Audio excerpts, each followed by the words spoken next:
All right, so far, our post service is in pretty good shape. We have really small methods, very clean.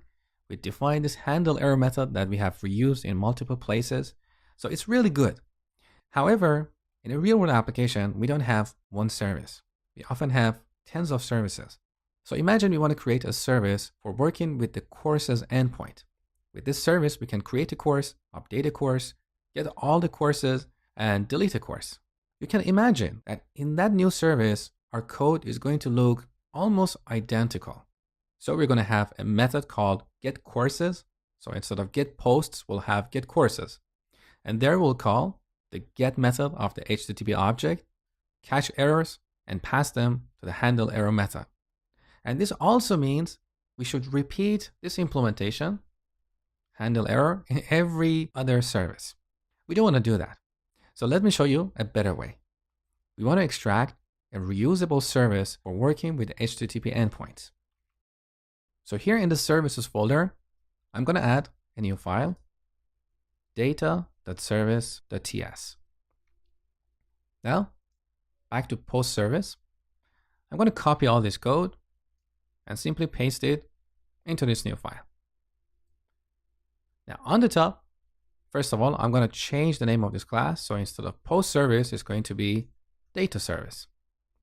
Now this URL is specific to posts. I don't want to set that here because this class is going to be reusable. So let's delete this initialization. Next, I want to rename this method.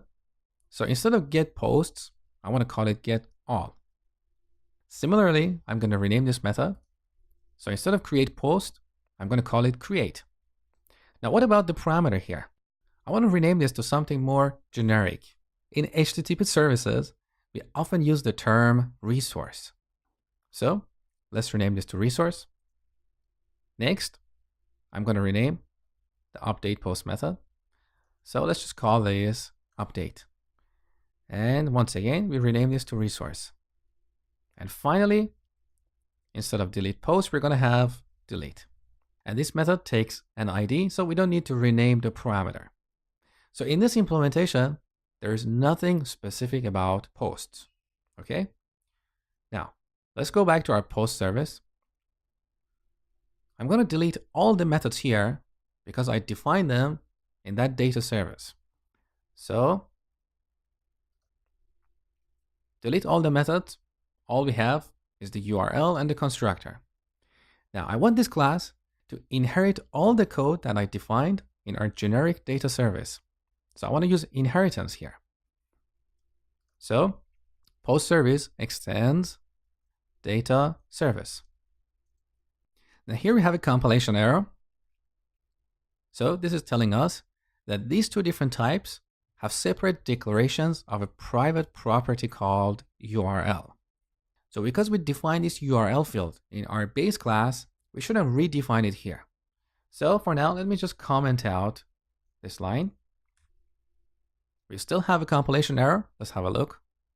This time it's telling that these two types have separate declarations of a private property called HTTP. So I'm going to change this constructor and remove the private keyword because this field is defined in the base class. Okay, so delete. Now the compilation error on the class is gone, but we have a compilation error on the constructor. Constructors for derived classes must contain a super call. What does this mean? Well, let's go back to our data service. Look at the constructor here. This constructor requires an HTTP object. So when creating a data service object, we need to provide an HTTP object. Now back in post service, because post service extends data service, when we create a post service object, first we need to create a data service object. This is how inheritance works. So in order to create an instance of a derived class, first we need to create an instance of the base class. So here in the constructor, we need to call the constructor of the base class. And for that, we use the super keyword.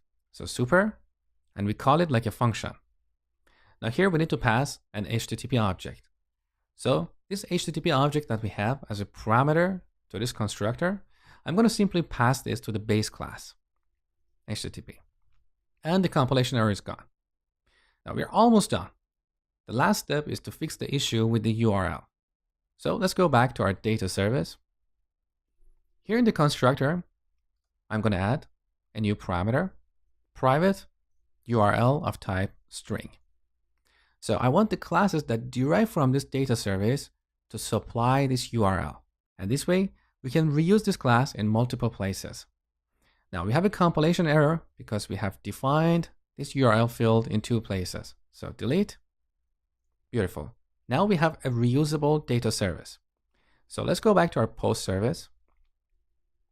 Here we have a compilation error because we have not supplied the URL.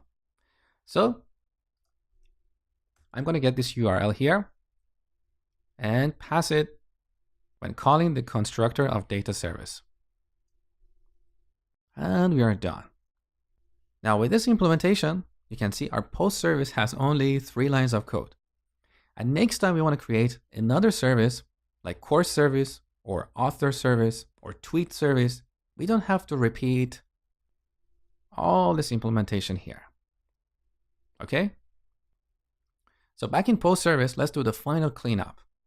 We no longer need the catch and throw from observable. We no longer need the observable type.